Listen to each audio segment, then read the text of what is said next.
नमस्कार दोस्तों, जागृति क्लासेज के ऑनलाइन प्लेटफॉर्म पर फिर से एक बार आप सभी का हार्दिक स्वागत है। हम लोगों ने इंडियन ज्योग्राफी की सीरीज स्टार्ट की थी, जिसमें एक क्लास हम कंप्लीट कर चुके हैं। तो आज हमारी सेकंड क्लास है। तो सबसे पहले तो मैं आप लोगों को ये बता देना चाह रहा हूँ कि पिछले लेक्चर में हमने किन किन चीज़ों को क्लियर किया था। तो देखिए, सबसे पहले हमने ये देखा था कि भारत को कितने भूआकृतिक प्रदेशों में बांटा गया है, ठीक है। इसके बाद इन भौतिक प्रदेशों का विभाजन देखा था और इसमें सबसे पहले हमने उत्तर तथा उत्तर पूर्वी हिमालय को स्टडी किया था। और उत्तर पूर्वी हिमालय की हम उत्पत्ति समझ चुके हैं कि इसकी उत्पत्ति किस प्रकार हुई है, इसका विस्तार, ठीक है, और इसका विभाजन। और विभाजन भी हमने इसका दो तरीके से समझा कि भौतिक आधार पर इसका जो विभाजन था, ट्रांस हिमालय, बृहद हिमालय, ग्रेट हिमालय, और दूसरा था आपका प्रादेशिक आधार पर। तो यहां पर हम पढ़ चुके हैं ट्रांस, ग्रेट हिमालय, लघु हिमालय और शिवालिक हिमालय। यहाँ पर पंजाब हिमालय, कुमाऊं हिमालय, नेपाल हिमालय और असम हिमालय। तो इतने पॉइंट की स्टडी हम कर चुके हैं पिछले लेक्चर में। जिन विद्यार्थियों ने या जिन दोस्तों ने वो लेक्चर नहीं देखा है तो पहले वो देख लें, उसके बाद ही आगे बढ़ें। तो आज हम इससे आगे बढ़ेंगे और आगे बढ़ेंगे तो जो भौतिक आधार पर हमने ट्रांस हिमालय और इनका साधारण वर्गीकरण समझा था, अब इनको हम एक एक करके स्टडी करते हैं। चलिए, ये है हमारा ट्रांस हिमालय। तो ट्रांस हिमालय दोस्तों, ट्रांस हिमालय जो है वो भौतिक आधार पर हिमालय का ही एक वर्गीकरण है या उसी का एक रूप है। तो ट्रांस हिमालय कहते किसे हैं, यानी कि हिमालय की सबसे उत्तरी जो श्रेणी है उसको क्या कहा जाता है, ट्रांस हिमालय कहा जाता है। ट्रांस का मतलब होता है परा, परा का मतलब कि हिमालय का वो रीजन जो हिमालय की अन्य श्रेणियों से या अन्य श्रृंखलाओं से जिसकी उत्पत्ति पहले हुई है वो परा हिमालय के नाम से जाना जाता है। तो ट्रांस हिमालय की जो श्रेणियां हैं वो कितनी श्रेणियां हैं, इसको 3 श्रेणियों में विभाजित किया गया है। पहली है आपकी काराकोरम श्रेणी, दूसरी लद्दाख श्रेणी और तीसरी जोस्कर श्रेणी। इसी की एक श्रेणी और है कैलाश। तो कैलाश जो है उसको हम इंडियन ज्योग्राफी में नहीं पढ़ते हैं, क्यों? क्योंकि वो तिब्बत में आती है, जहाँ शिवजी रहते हैं, ये वही कैलाश है, ठीक है। तो कैलाश श्रेणी भी ट्रांस हिमालय का ही भाग है।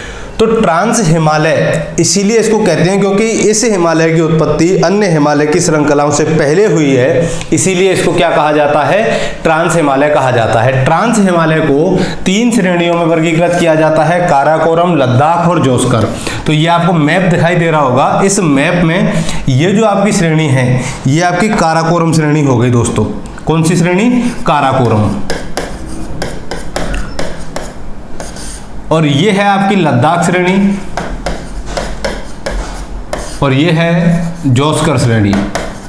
तो 3 श्रेणियां हैं इसकी भारत में। और एक अगली आ जाती है आपकी यहाँ पर, वो ब्लैक से शो करता हूं, यहाँ पर ये होती है आपकी कैलाश श्रेणी, लेकिन ये तिब्बत में है। इसका मतलब जम्मू कश्मीर से थोड़ा सा आगे चल के यहाँ से शुरू होती है ये।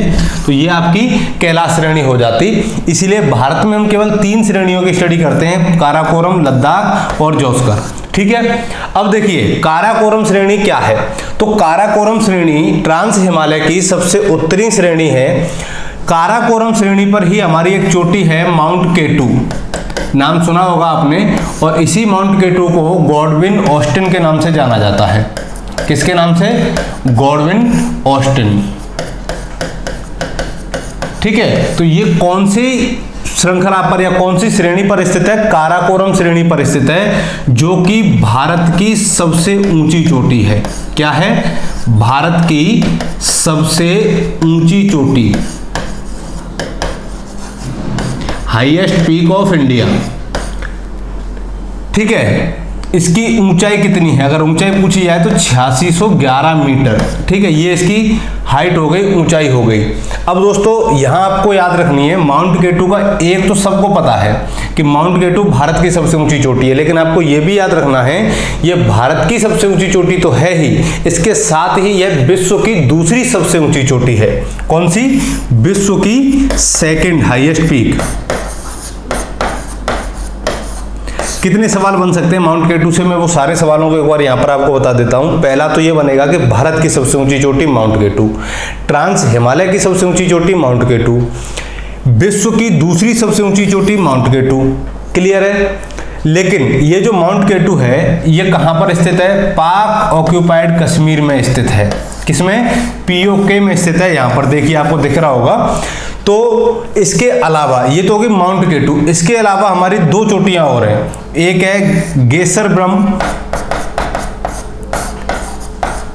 और एक है मेसर ब्रह्म। ये भी काराकोरम की ही दो चोटियां हैं। ठीक है, तो केटू और इनके बारे में आप समझ गए। अब दूसरी श्रेणी है आपकी लद्दाख श्रेणी। तो लद्दाख श्रेणी की जो सबसे हाईएस्ट पीक है वो है आपकी माउंट राकापोसी। कौन सी है? माउंट राकापोसी। ये लद्दाख श्रेणी में जो दिखाई दे रही है आपको, ये है आपकी माउंट राकापोसी। दोस्तों जो माउंट राकापोसी है ये क्यों, इसकी स्टडी हम क्यों कर रहे हैं यहाँ पर, तो यहाँ याद रखना कि माउंट राकापोसी जो चोटी है ये बिल्कुल इस तरीके से खड़ी हुई चोटी की तरह जिसकी ढाल सबसे तीव्र है। यानी कि माउंट राकापोसी का इंपॉर्टेंस इसलिए है क्योंकि माउंट राकापोसी विश्व की तीव्रतम ढाल की चोटी है। विश्व की तीव्रतम ढाल की चोटी, यानी कि एकमात्र चोटी है ये विश्व में जिसकी ढाल सबसे तीव्र है, यानी कि एक एज ए नुकीली इस तरीके से सीधी खड़ी हुई चोटी है। ठीक है, तो विश्व की तीव्रतम ढाल की चोटी अगर सवाल पूछा जाए तो कौन सी होगी? माउंट राकापोसी। तो माउंट राकापोसी कहाँ स्थित है? जम्मू कश्मीर में लद्दाख श्रेणी में स्थित है। यहां तक बात क्लियर हुई आपकी? ठीक है, तो तीन श्रेणियां देखी। तीन श्रेणियों में सबसे पहले हमने इनकी चोटी की बात की। तो चोटी दो इंपॉर्टेंट है यहाँ पर, एक केटू और एक राकापोसी। केटू क्यों? क्योंकि भारत की सबसे ऊंची चोटी होने के साथ साथ विश्व की सेकंड हाईएस्ट पीक है। दूसरी माउंट राकापोसी इसलिए इंपॉर्टेंस है क्योंकि एक नुकीली चोटी है जो विश्व की तीव्रतम ढाल की चोटी है, अर्थात विश्व की एकमात्र चोटी जिसकी ढाल सबसे तीव्र है। ठीक है, चोटियों की ढाल सबकी तीव्र होती है लेकिन सर्वाधिक तीव्र वाली ढाल किसकी है? माउंट राकापोसी की। अगली है जोस्कर श्रेणी। तो जोस्कर, अब देखो कई बार क्या होता है कि प्रश्न में ऐसे पूछ लिया जाएगा कि उत्तर से दक्षिण क्रम लगाइए। तो उत्तर से दक्षिण आपको दिख रहा है कि नॉर्थ में आपकी काराकोरम है, उसके बाद लद्दाख है, फिर जोस्कर है। दक्षिण से साउथ से नॉर्थ भी लगवा सकता है आपको क्वेश्चन में, या आरोही या अवरोही क्रम में भी आपको सेट करने को बोल सकता है। तो इस तरीके से ये मैप पे इसीलिए शो किया गया ताकि आपके दिमाग में एक इमेज बन जाए जिसको आप कभी भी भूल नहीं पाओ। क्लियर है? अब एक एक करके थोड़ा सा इनके बारे में और चर्चा करते हैं। अब देखो यहां पर तिब्बत है, आप सबको मालूम है। तिब्बत में यहां एक झील है जिसे हम मानसरोवर झील कहते हैं। कौन सी? मानसरोवर झील, कैलाश पर्वत के उत्तर में। यहां मानसरोवर झील से एक नदी निकल रही है इस तरीके से।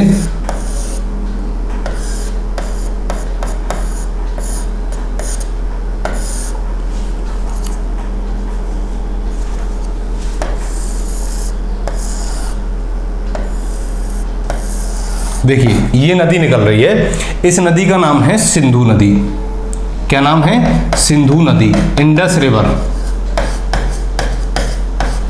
दोस्तों इंडस रिवर जो है मानसरोवर झील से निकल रही है। तो पहला सवाल तो यही पूछा जा सकता है आपसे कि इंडस रिवर किन दो श्रेणियों के मध्य से होकर के बहती है। तो ऊपर में आपकी काराकोरम है उत्तर में, और दक्षिण में आपकी लद्दाख है। तो जो इंडस रिवर है वो लद्दाख और काराकोरम श्रेणी के मध्य से होकर के बह रही है।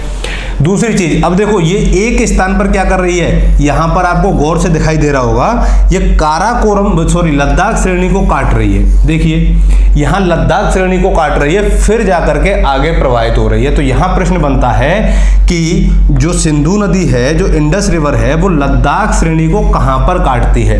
तो जहां सिंधु नदी लद्दाख श्रेणी को काटती है उस स्थान का नाम है बुंजी, यानी कि बुंजी नामक स्थान पर सिंधु नदी लद्दाख श्रेणी को काट करके आगे बढ़ती है। तो जहां बुंजी नामक स्थान पर जब ये इसको काटती है तो यहां पर एक गॉर्ज का निर्माण करती है, और वो गॉर्ज की गहराई है दोस्तों 5200 मीटर, यानी कि भारत के सबसे बड़े गॉर्ज का निर्माण करके सिंधु नदी लद्दाख श्रेणी को काट करके आगे प्रवाहित होती है और पाकिस्तान में प्रवेश करती है। ठीक है, तो यहां तक ये लोकेशन समझ में आई कि ये इन दो श्रेणियों के मध्य से होकर के बह रही है। और ये बहुत इंपॉर्टेंट पॉइंट है कि लद्दाख श्रेणी को काट करके बुंजी नामक स्थान पर एक गॉर्ज का निर्माण करती है जिसकी गहराई 5200 मीटर है, जो कि भारत का सबसे गहरा गॉर्ज है। ठीक है दोस्तों, कि याद रहेगा आपको, भारत का सबसे गहरा गॉर्ज।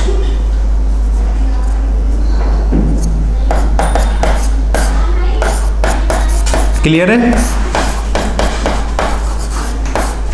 अब देखिए, अब तीसरी चीज आई आपकी जोस्कर श्रेणी की। जोस्कर श्रेणी क्या है? तो दोस्तों आपको यह याद रखना है कि जोस्कर श्रेणी जो है ये है तो बृहद हिमालय की संरचना, लेकिन इसका जो विस्तार है वो कहां पर है, वो ट्रांस हिमालय में है।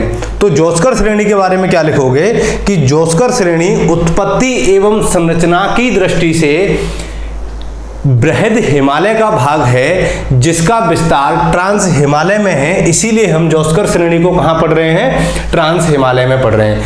अगर उत्पत्ति और संरचना की दृष्टि से देखते हैं हम इसको, तो इसकी उत्पत्ति और संरचना हमेशा वैसी ही मिलेगी दोस्तों जैसी कि बृहद हिमालय की है, यानी कि जिस समय बृहद हिमालय की उत्पत्ति हुई उसी समय जोस्कर श्रेणी की उत्पत्ति हुई, और इसकी संरचना भी, यानी कि जो चट्टानी स्वरूप है जोस्कर श्रेणी का, वो किसके समान है, बृहद हिमालय के समान है। इसीलिए ये श्रेणी उत्पत्ति और संरचना की दृष्टि से किसके समान है, बृहद हिमालय के समान है, जबकि इसका जो विस्तार है वो विस्तार है ट्रांस हिमालय में। कहां पर, ट्रांस हिमालय में। इसीलिए हम इसको कहां पर पढ़ रहे हैं, ट्रांस हिमालय में पढ़ रहे हैं। ठीक है, यहां तक बात समझ में आई? तो उम्मीद कर रहा हूं कि ट्रांस हिमालय की ये तीनों श्रेणियां आपको अच्छे से समझ में आ गई होंगी। तो माउंट केटू कहां स्थित है, काराकोरम में। पीओके, पाक ऑक्यूपाइड कश्मीर, भारत की सबसे ऊंची चोटी, विश्व की दूसरी सबसे ऊंची चोटी, ट्रांस हिमालय की दूसरी सबसे ऊंची, पहली सबसे ऊंची चोटी, एशिया की दूसरी सबसे ऊंची चोटी। तो अब बात आती है कि विश्व की पहली सबसे ऊंची चोटी कौन सी है, तो विश्व की पहली सबसे ऊंची चोटी है माउंट एवरेस्ट, जो कि नेपाल में स्थित है। यानी कि विश्व की जितनी भी ऊंची चोटियां हैं वो सब एशिया में स्थित हैं या हिमालयन रीजन में स्थित हैं। तो यहाँ पर अब एक नया पॉइंट आपको मिलेगा दोस्तों, वो मैं समझाता हूँ आपको। वो क्या है कि हिमालय पर्वत जो है वो विश्व का सबसे ऊंचा पर्वत है। हिमालय पर्वत विश्व का सबसे ऊंचा पर्वत है। तो ऊंचाई अगर किसी भी पर्वत की है तो किसकी है, हिमालय की है। क्यों? क्योंकि ये एक मोड़दार पर्वत है, नवीनतम मोड़दार पर्वत। इसके अलावा अगर लंबा पूछा जाए कि लंबाई की दृष्टि से विश्व का सबसे लंबा पर्वत कौन सा है, तो वो एंडीज पर्वत है जो दक्षिणी अमेरिका में आता है। एंडीज पर्वत की लंबाई बिल्कुल जिस प्रकार से ये आपका ये दक्षिणी अमेरिका हो गया, तो एंडीज पर्वत का जो विस्तार है वो इस प्रकार से है, ऐसे यहां से लेकर के बिल्कुल चिली अर्जेंटीना के बॉर्डर तक, इक्वाडोर से चिली अर्जेंटीना के बॉर्डर तक, यानी कि सबसे लंबा पूरे अमेरिकी महाद्वीप का पूरा पश्चिमी तट इस पर्वत से घिरा हुआ है। तो विश्व का सबसे लंबा तो कौन सा हो गया, साउथ अमेरिका, एंडीज। और विश्व का सबसे ऊंचा पूछा जाए तो हिमालय पर्वत। इसीलिए हिमालय में विश्व की सबसे ऊंची चोटियां स्थित हैं। एक प्रश्न पूछा जाता है कि विश्व का सबसे प्राचीन पर्वत, तो प्राचीन तो सबको मालूम रहता है, तो प्राचीन कौन सा है विश्व का सबसे, अरावली पर्वत है, वो भी भारत में स्थित है, उसके पश्चिमी भाग में। अब विश्व का सबसे प्राचीन सबको मालूम रहता है, लेकिन यहाँ पर एक पॉइंट याद रखना कि अरावली के बाद में विश्व का सबसे प्राचीन पर्वत कौन सा है। तो अरावली के बाद में विश्व का सबसे प्राचीन पर्वत है अपलेशियन पर्वत। कौन सा? अपलेशियन पर्वत, जो कि उत्तरी अमेरिका के पूर्वी भाग में स्थित है, जहां से हडसन नदी निकलती है। ठीक है, तो ये तो विश्व का सबसे प्राचीन और ये विश्व का दूसरा सबसे प्राचीन, यानी कि इसके बाद में जो उत्पत्ति हुई वो अपलेशियन पर्वत की हुई। जबकि Andes, Rocky, Himalaya, Caucasus, Alps, ये किस प्रकार के पर्वत हैं? ये नवीनतम मोड़दार पर्वत हैं, जो कि प्लेटों के आपस में टकराने से टेथिस सागर में विलीन पड़ने के कारण उनकी उत्पत्ति हुई है। एटलस पर्वत अफ्रीका में। ठीक है, चलिए अगले पॉइंट पे आते हैं। अब ट्रांस हिमालय की कुछ विशेषताएं। पहला भाग क्या है कि ट्रांस हिमालय का अधिकांश भाग कहाँ पड़ता है? तिब्बत में आता है। तिब्बत में आने के कारण इसको तिब्बतियन हिमालय कहा जाता है। क्यों कहा जा रहा है? क्योंकि इसका अधिकांश भाग कहाँ, कैलाश श्रेणी कहाँ पर स्थित है? इसकी तिब्बत में स्थित है। और आपकी जो काराकोरम श्रेणी है उसका विस्तार भी तिब्बत में है। लद्दाख का विस्तार भी तिब्बत में चला जाता है। जोस्कर का विस्तार भी तिब्बत तक चला जाता है। इसीलिए इसको क्या कहा जाता है? तिब्बतियन हिमालय कहा जाता है। ट्रांस हिमालय का जो अर्थ होता है वो होता है परा हिमालय। क्या होता है? परा हिमालय। ये नाम याद रखना, इसको परा हिमालय कहा जाता है। क्यों?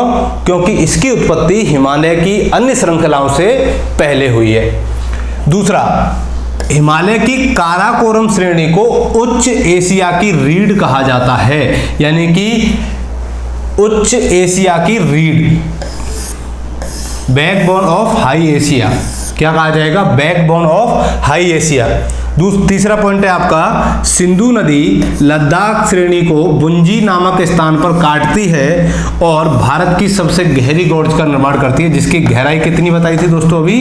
5200 मीटर।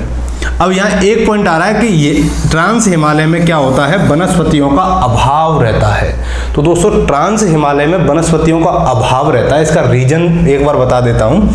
देखिए, ये आपका हिमालय है और ये ट्रांस हिमालय है। तो देखिए, इसकी एक तो अक्षांशीय विस्तार इसका सबसे दूर है, 0 डिग्री से अधिक दूर है। तो 0 डिग्री से अधिक दूर होने की वजह से यहाँ पर जो वर्षा की मात्रा है वो भी क्या हो जाती है?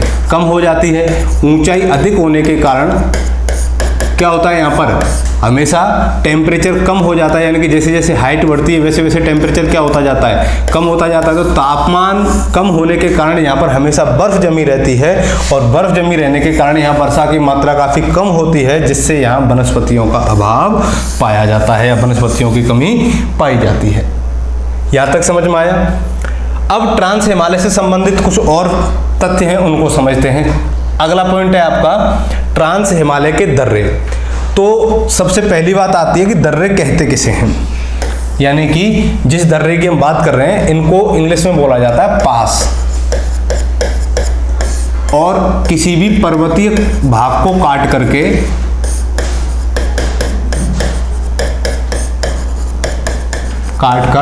बनाया गया रास्ता क्या कहलाता है? दर्रा कहलाता है।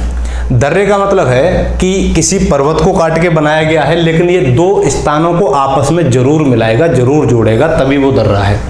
तो ट्रांस हिमालय में कुछ दर्रे हैं। पहला काराकोरम, यहाँ पर है आपका काराकोरम श्रेणी में। दूसरा लनकला, ठीक है। तीसरा है आपका चांगला, चौथा है आपका जाराला और 5वां है आपका केपसांगला और फिर है आपका खारदुंगला।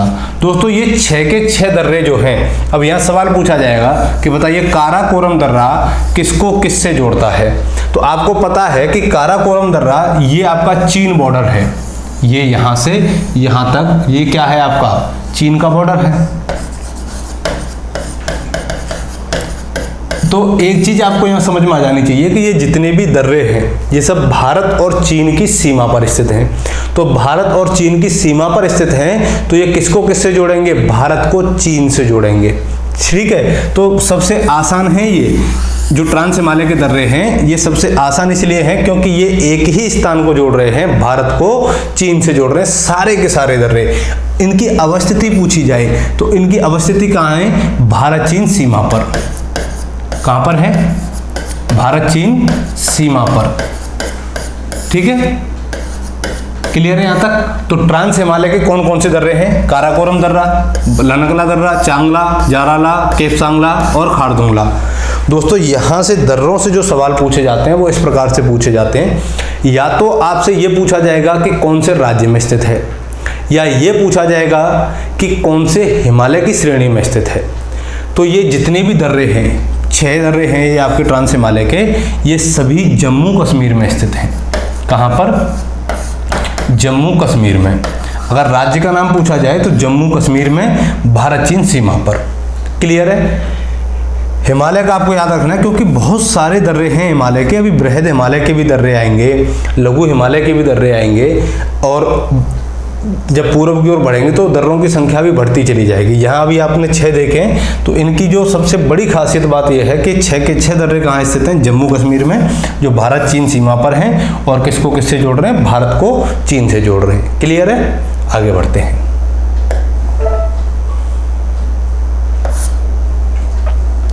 अब ट्रांस हिमालय के कुछ ग्लेशियर्स हैं, कुछ हिमनद हैं। अब बात आती है हिमनद किसे कहते हैं, यानी कि पर्वतीय भाग का हिमाच्छादित प्रदेश या बर्फ से ढका हुआ क्षेत्र क्या कहलाता है? ग्लेशियर कहलाता है, हिमनद कहलाता है। तो ट्रांस हिमालय में आपके 4 बहुत ही महत्वपूर्ण ग्लेशियर हैं। पहला है आपका सियाचिन ग्लेशियर, सियाचिन का नाम बहुत लोग जानते हैं। दूसरा है बालतरो, तीसरा है बीएफओ और चौथा है स्पर। अब हमें यहाँ ये देखना है कि जो सियाचिन ग्लेशियर है ये कहाँ अवस्थित है। तो दोस्तों जम्मू कश्मीर में एक नदी बहती है, नुब्रा नदी। कौन सी नदी? नुब्रा। और इसकी एक सहायक नदी है हुंजा। तो नुब्रा, ये जो सियाचिन ग्लेशियर है वो जम्मू कश्मीर में नुब्रा की सहायक हुंजा नदी घाटी में स्थित है। और ये नदी घाटी जो है वो विश्व की ध्रुवीय प्रदेशों को अगर छोड़ दें तो उसके बाद में सबसे लंबी हिमनदीय घाटी है। अब आप पूछोगे ध्रुवीय प्रदेश क्या है? देखिए ये जैसे कि आपकी अर्थ है और ये 0 डिग्री है, ये 90 डिग्री है, दोनों तरफ नॉर्थ और साउथ। तो यहाँ पर ये सबसे बड़े ग्लेशियर हैं। ठीक है, तो अगर हम इनको छोड़ दें, यहाँ तो ग्लेशियर ये रहेंगे क्योंकि यहाँ पर तापमान क्या है? 0 से भी कम है, तो यहाँ तो हमेशा बर्फ जमी रहती है। इसके अलावा और भारत की जो अवस्थिति है, तो भारत कहाँ है? यहाँ पर है, ये आपका भारत है। ठीक है, तो भारत यहाँ स्थित है, उसके बावजूद भी यहाँ पर क्या है? ये विश्व का सबसे बड़ा ग्लेशियर या हिमनदीय भाग है। ये तो होंगे ही अगर इनको छोड़ दिया जाए तो। मैंने यही बोला है कि ध्रुवीय प्रदेश के बाद सियाचिन ग्लेशियर विश्व की सबसे लंबी हिमनदीय घाटी है। ठीक है, क्लियर है यहाँ तक? तो 4 ग्लेशियर हैं, कौन कौन से? सियाचिन, बालतरो, बीएफओ और हिस्पर। आपको इनको याद रखना है, और जिनमें सियाचिन इंपॉर्टेंट है। और यही सियाचिन ग्लेशियर जो है वो भारत पाक सीमा पर अवस्थित है। कहाँ पर? भारत पाक सीमा पर अवस्थित है, जहाँ पर अपने सैनिक 0 डिग्री से भी कम तापमान पर, यानी कि ऐसी ठंड जो खून को जमा दे, वहां पर पहरा दे रहे हैं और देश की रक्षा कर रहे हैं। ठीक है, चलिए आगे आते हैं। अब आता है आपका बृहद हिमालय। अब ट्रांस हिमालय आप समझ गए। ट्रांस हिमालय के बाद में दूसरी जो संरचना थी भौतिक आधार पर विभाजन की, वो थी बृहद हिमालय। तो आपने ये देखा कि बृहद हिमालय के उत्तर में क्या था, अगर आपको याद आ रहा हो तो ट्रांस हिमालय से इसको अलग करने वाली जो संरचना है वो ITSZ है। यानी कि ITSZ ट्रांस हिमालय को बृहद हिमालय से अलग कर रही है। और इसके दक्षिण में जो संरचना थी वो क्या थी? आपकी MCT थी, जो इसको लघु हिमालय से अलग करती है, मेन सेंट्रल थ्रस्ट। याद आ रही होंगी चीजें आपको।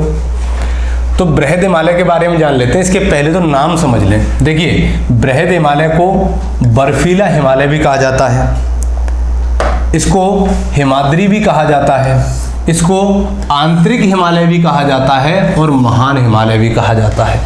ये बहुत सारे नाम हैं। इसका जो विस्तार है, इसका विस्तार जम्मू कश्मीर से लेकर के अरुणाचल प्रदेश तक है, यानी कि पश्चिम में इसका विस्तार जम्मू कश्मीर के नंगा पर्वत से, यह आपका नंगा पर्वत है, यहाँ से लेकर के पूर्व में अरुणाचल प्रदेश के नामचा वारवा तक है। तो देखिए सबसे विस्तृत जो हिमालय की श्रेणी है, जो श्रृंखला है, वो कौन सी है आपकी? बृहद हिमालय है। ठीक है, तो बृहद हिमालय की जो औसत ऊंचाई है दोस्तों वो कितनी है?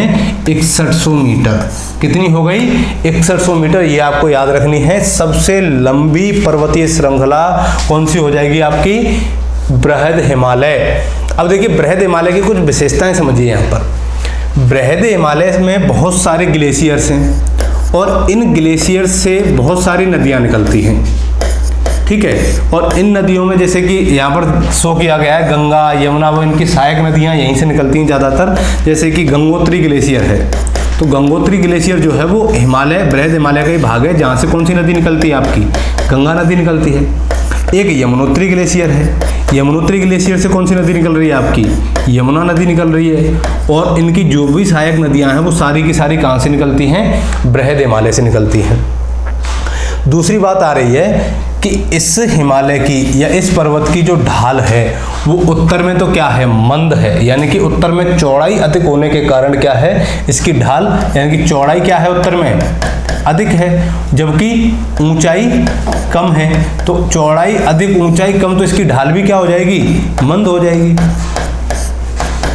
स्लोप क्या हो जाएगी? स्लो। पूर्व में यानी कि दक्षिण में, जैसे जैसे हम दक्षिण की ओर आएंगे इस तरफ इसकी ढाल क्या होती चली जाती है? तीव्र होती चली जाती है। क्लियर है? जिसका कारण है ऑस्ट्रेलियन प्लेट द्वारा लगाया जाने वाला अभिसारी बल। अगर आपने प्लेट विवर्तनिकी को समझा था तो ये चीज़ आपको समझ में आ गई होगी। अब देखिए इसी हिमालय में इसकी सबसे ऊंची चोटियां स्थित हैं। किधर? क्योंकि इसका विस्तार बिल्कुल पूर्व में है, अरुणाचल प्रदेश तक। तो जितनी भी ऊंची चोटियां होंगी वो सारी किस हिमालय में आ जाएंगी? आपकी बृहद हिमालय में आ जाएंगी। अब एक इंपॉर्टेंट पॉइंट और आता है आपका कि बृहद हिमालय से बहुत सारी पूर्ववर्ती नदियां निकलती हैं। कौन सी नदियां?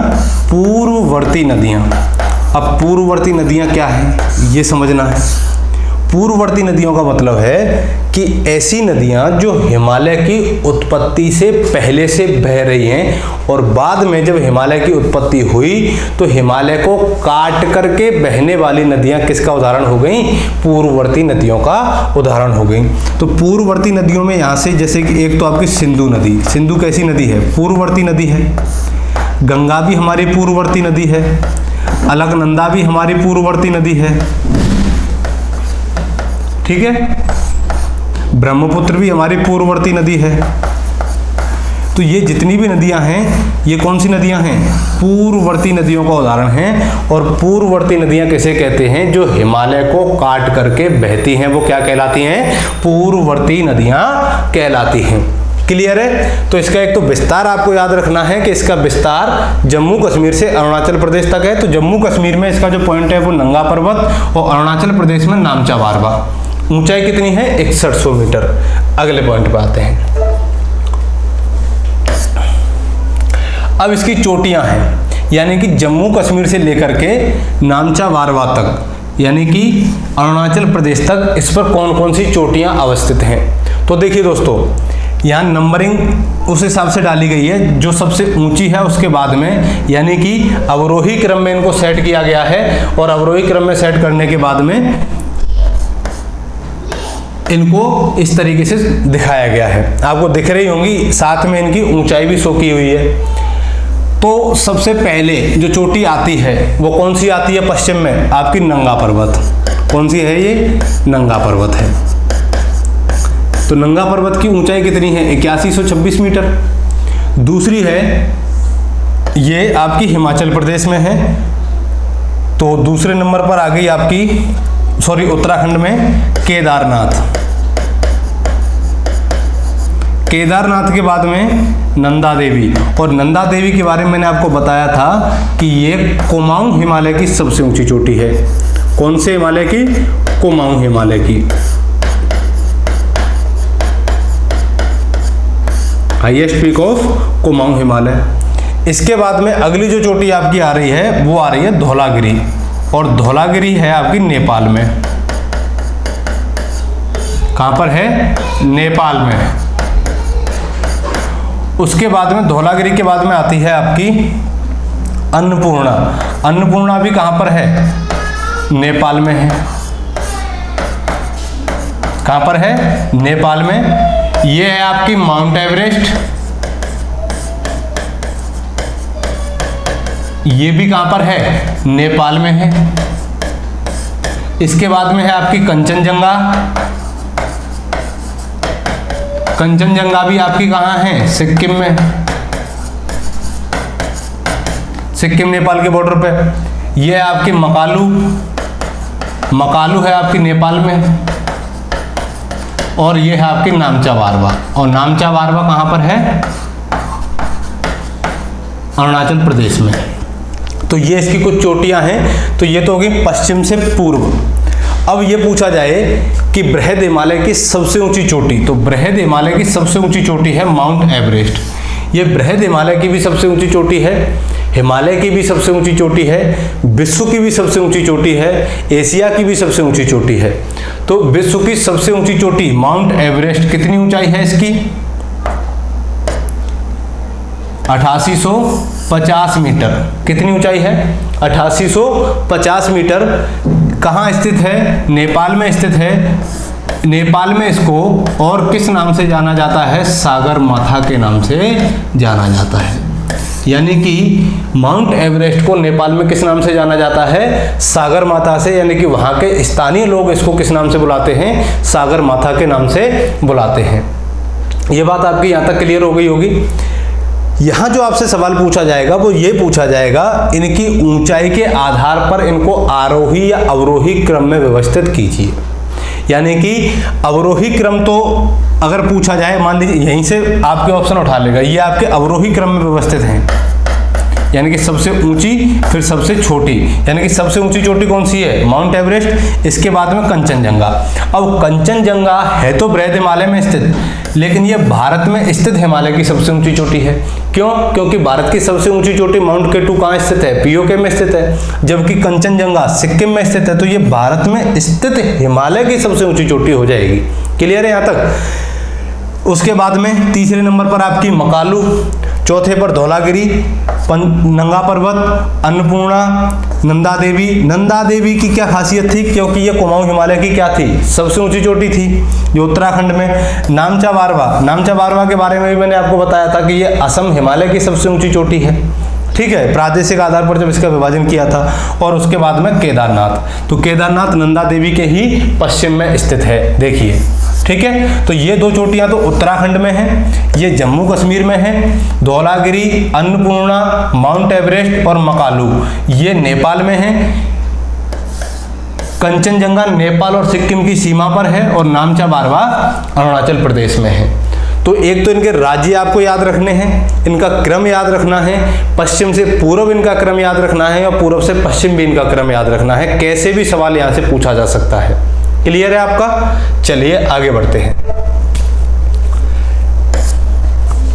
अब आते हैं बृहद हिमालय के दर्रे, यानी कि बृहद हिमालय में कौन कौन से दर्रे अवस्थित हैं, उन दर्रों के बारे में एक बार हम जान लेते हैं। तो देखिए, सबसे पहले हमारा जो दर्रा आ रहा है यहाँ पर वो है बुर्जिल दर्रा। तो मैं पहले एक बार आपको बता दूं, दर्रों से जो सवाल पूछे जाएंगे आपके वो यही पूछे जाएंगे कि निम्न में से कौन सा दर्रा जम्मू कश्मीर में स्थित है, या कौन सा दर्रा उसमें स्थित नहीं है, या इनमें से कौन सा दर्रा किस स्थान को मिला रहा है। ज़्यादातर जो क्वेश्चन अभी तक पूछे गए हैं पासेज से, दर्रे से, वो यही पूछे जाते हैं कि किस राज्य में अवस्थित हैं और कौन से हिमालय में अवस्थित हैं। इससे ज़्यादा डीप आपके दर्रे में जाता ही नहीं है। ठीक है, तो सबसे पहले में ये याद रखना है, तीन तो आपके जम्मू कश्मीर में है। जम्मू कश्मीर में कौन कौन सा? एक तो बुर्जिल है, एक जोजिला और एक थांगला। बुर्जिल दर्रा श्रीनगर को किससे जोड़ रहा है? गिलगिट से जोड़ रहा है। याद रखना, बुर्जिल दर्रा श्रीनगर को किससे जोड़ रहा है? गिलगिट से। जोजिला दर्रा श्रीनगर को लेह से जोड़ रहा है और थांगला दर्रा भारत को चीन से जोड़ रहा है, यानी कि जम्मू कश्मीर को चीन से जोड़ रहा है। तो ये तीन दर्रे जम्मू कश्मीर में स्थित हैं आपके। उसके बाद में दो दर्रे बाड़ा लाचाला और सिपकीला, ये आपके हिमाचल प्रदेश में स्थित हैं। ठीक है, देखिए बाड़ा लाचाला दर्रा, ये वही दर्रा है जहां से कौन सी नदी भारत में प्रवेश करती है? सतलज नदी भारत में प्रवेश करती है। तो बाड़ा लाचाला दर्रा कहाँ स्थित है? हिमाचल प्रदेश में। किसको किससे जोड़ता है? ये लेह लद्दाख को मनाली से जोड़ रहा है। तो मनाली आपकी हिमाचल प्रदेश में और लेह जम्मू कश्मीर में। तो ये भी कह सकते हैं कि ये हिमाचल प्रदेश को जम्मू कश्मीर से जोड़ता है। ठीक है, दो तरीके से बन सकता है, लेह को मनाली से और हिमाचल प्रदेश को जम्मू कश्मीर से। सिपकीला दर्रा, सिपकीला दर्रा भी हिमाचल प्रदेश में है, जो शिमला को किससे जोड़ रहा है? तिब्बत से, यानी कि हिमाचल प्रदेश को चीन से जोड़ रहा है,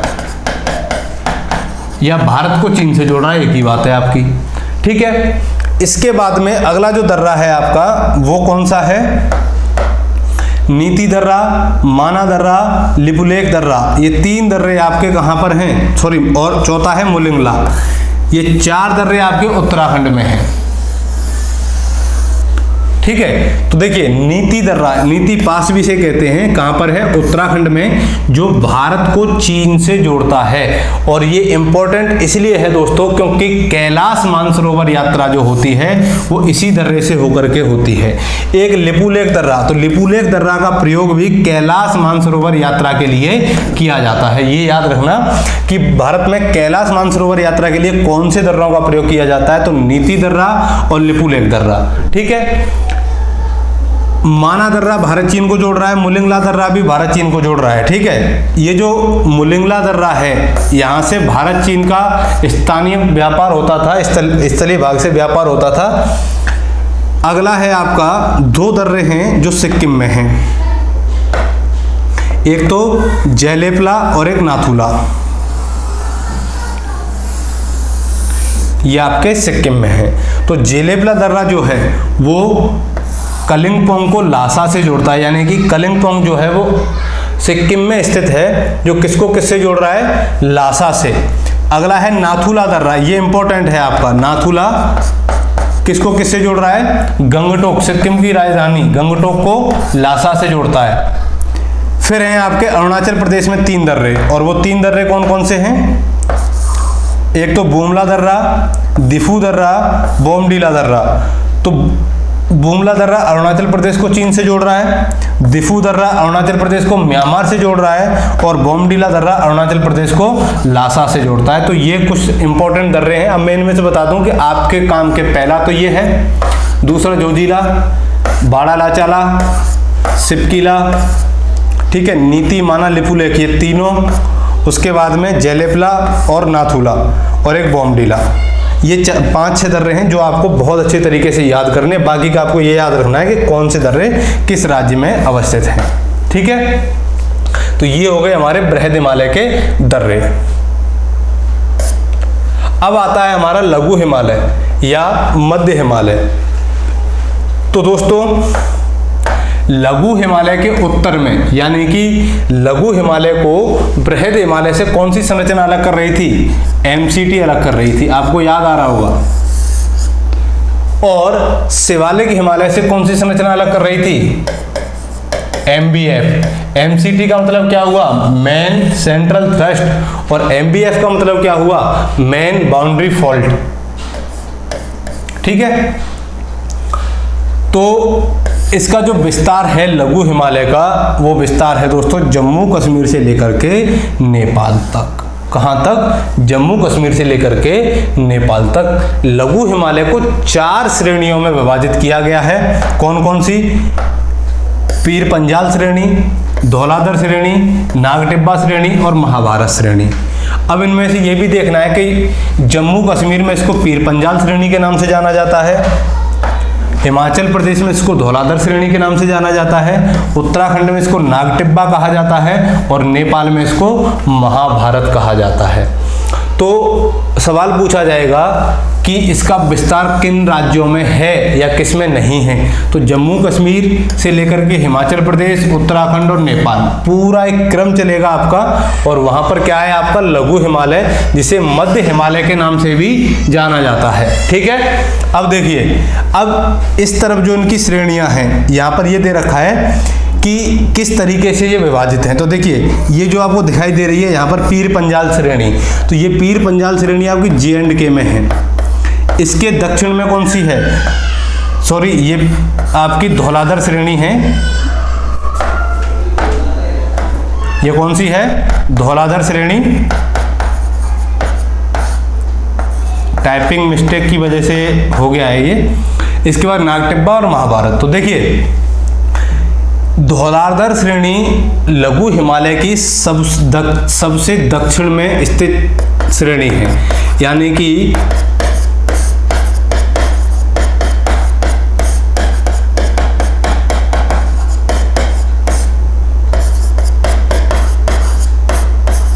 ठीक है। देख लीजिए आपको मैप में शो हो रहा होगा कि लघु हिमालय की सबसे दक्षिण में स्थित श्रेणी कौन सी है, धौलाधर है। तो आपसे पूछा जाएगा कि पीर पंजाल कहाँ स्थित है, जम्मू कश्मीर में। धौलाधर कहाँ स्थित है, हिमाचल प्रदेश में। नागटिब्बा कहाँ स्थित है, उत्तराखंड में। और महाभारत श्रेणी कहाँ स्थित है, नेपाल में। तो 4 राज्यों में इसका विस्तार है, 3 राज्यों में भारत के और 1 नेपाल में। ठीक है, आगे बढ़े। तो सबसे दक्षिण में स्थित चोटी श्रेणी आपकी धौलाधर श्रेणी। चलिए, हाँ एक पॉइंट और आपका बचा है यहाँ पर कि इसकी जो औसत चौड़ाई है, यानी कि लघु हिमालय की जो एवरेज चौड़ाई है, तो वो चौड़ाई कितनी है इसकी, 50 किलोमीटर। लेकिन इसकी जो एवरेज ऊंचाई है, औसत ऊंचाई, वो 3000 मीटर से लेकर के 4500 मीटर तक है। जबकि बृहद हिमालय की कितनी थी आपकी, 6100 मीटर थी, सबसे ज़्यादा उसकी औसत ऊंचाई थी। और इसकी 3000 से 4500 मीटर तक इसकी औसत ऊंचाई है। चौड़ाई कितनी है, 50 किलोमीटर।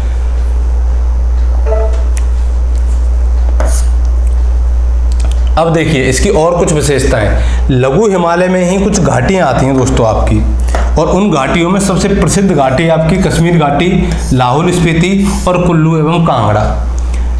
कश्मीर घाटी जम्मू कश्मीर में है, लाहौल स्पीति और कुल्लू एवं कांगड़ा ये दोनों कहाँ पर हैं, आपके हिमाचल प्रदेश में है। तो कश्मीर घाटी में हिमोड, इसका मतलब बर्फ से निर्मित जो संरचना होती है, जो चट्टानी संरचना होती है, उसे क्या कहा जाता है जम्मू कश्मीर में, करेबा कहा जाता है। और करेबा किसकी खेती के लिए प्रसिद्ध है, केसर की खेती। तो केसर की खेती कहाँ की जा सकती है, करेबा में। ये आपको दिखाई दे रहा होगा, ये देखिए ये केसर की खेती है और केसर है ये। और ये जो भूमि आपको दिखाई दे रही है, यानी कि इस भूमि में, इस मृदा में बर्फ के अंश पाए जाते हैं, जो कि केसर की खेती के लिए क्या माने जाते हैं, उपयुक्त माने जाते हैं। इसे ही क्या कहते हैं, करेबा कहते हैं। ये क्या है आपका, करेबा है। ठीक है, और यहीं पर क्या होती है, केसर की खेती। तो केसर की खेती किस घाटी में की जाती है, कश्मीर घाटी में। इसके अलावा लाहौल स्पीति कहाँ पर है आपका, हिमाचल प्रदेश में। कुल्लू एवं कांगड़ा कहाँ पर है आपका, हिमाचल प्रदेश में। याद आ रही हैं चीजें आपको। अब देखिए इसी महान हिमालय में, जैसे कि ये लघु हिमालय में ये हिमालय है, तो यहाँ पर इसकी श्रेणियाँ इस तरीके से विभाजित है, मैंने अभी आपको बताया था ऐसे। तो ये क्या है, ये घाटियाँ हैं इनके मध्य में।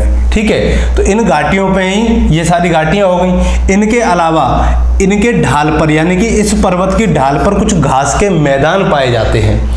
उन घास के मैदानों को अलग अलग स्थानों पर अलग अलग नाम से जाना जाता है। जैसे जम्मू कश्मीर में उन घास के मैदानों को क्या कहा जाता है, मर्ग कहा जाता है। और उन मर्ग में आपने गुलमर्ग और सोनमर्ग का नाम सुना होगा। तो ये आपका क्या है, ये आपका गुलमर्ग है, दिखाई दे रहा होगा पिक्चर में आपको। ठीक है, और उत्तराखंड में इसको बुग्याल या प्यार कहा जाता है। तो ये जो घास के मैदान आपको दिखाई दे रहे हैं, ये कौन से हिमालय के पर्वतीय ढाल पर हैं, ये लघु हिमालय की पर्वतीय ढाल पर स्थित हैं, जिन्हें क्या कहा जाता है, मर्ग कहा जाता है। और जम्मू कश्मीर में कौन कौन से मर्ग हैं, गुलमर्ग और सोनमर्ग। ये जो घास के मैदान दिखाई दे रहे हैं, ये आपको उत्तराखंड में दिखाई दे रहे होंगे। और उत्तराखंड में ये क्या कहलाते हैं, बुग्याल या प्यार कहे जाते हैं। प्यार मत समझ लेना इसको, प्यार है। ठीक है, तो ये क्लियर हुआ यहाँ तक। अब इनके अलावा ही लघु हिमालय में कुछ ऐसे स्वास्थ्यवर्धक या पर्यटक स्थल हैं जहां हर युवा, हर जोड़ा जाना चाहता है। तो एक बार उन पर्यटक स्थलों को भी देख लें कि कौन कौन से प्रसिद्ध स्थल हैं जो लघु हिमालय में अवस्थित हैं। चलिए देखिए, ये है लघु हिमालय में स्थित पर्यटक स्थल, जिनमें पहला आता है आपका शिमला। शिमला कौन से राज्य में है, हिमाचल प्रदेश में है। हर कोई जाना चाहता है शिमला में। इन्हीं को हिल स्टेशन भी कहा जाता है। क्या कहा जाता है, हिल स्टेशन। ठीक है, दूसरा है कुल्लू मनाली। तो कुल्लू मनाली भी कहाँ स्थित है? हिमाचल प्रदेश में है। तो ये कौन से हिमालय के भाग हैं? ये सारी क्षेत्र जो है ये लघु हिमालय, ये जो आपको दिखाई दे रहे हैं ये सब लघु हिमालय का ही भाग है। ठीक है, तो हिमाचल प्रदेश में लघु हिमालय को किस नाम से जाना जा रहा था? धौलाधर के नाम से। तो ये पूरी जो श्रृंखला है, ये पूरी जो श्रेणी है, ये कौन सी श्रेणी है? धौलाधर श्रेणी है। इसके बाद में चक्राता। चक्राता जो है वो उत्तराखंड में है। मसूरी कहाँ पर है? उत्तराखंड में है।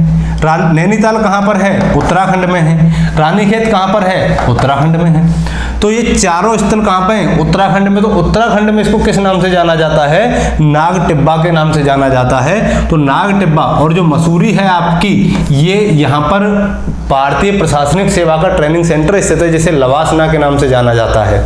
ठीक है, एक स्थल है दार्जिलिंग। दार्जिलिंग आपका सिक्किम में है। कहाँ पर? सिक्किम में है, लेकिन ये नेपाल की महाभारत रेंज में स्थित है। किसमें? नेपाल की महाभारत रेंज में स्थित है। देख लीजिए, ये जो रेंज आपको यहाँ पर दिखाई दे रही है कौन सी है? महाभारत रेंज है। तो ये कुछ पर्यटक स्थल हैं आपके जो यहाँ पर स्थित हैं, और इससे आगे का हम अगले लेक्चर में कंप्लीट करेंगे। ठीक है, तो मैं उम्मीद कर रहा हूँ कि आपको बहुत अच्छे तरीके से समझ में आ गया होगा ये, और ऐसे ही आगे भी आपको लगातार कंटिन्यू इसके लेक्चर्स मिलते रहेंगे। इसी प्रकार से मैप के माध्यम से ही आपको पढ़ाया जाएगा। ठीक है, तब तक के लिए आप मस्त रहिए, व्यस्त रहिए। थैंक यू, धन्यवाद।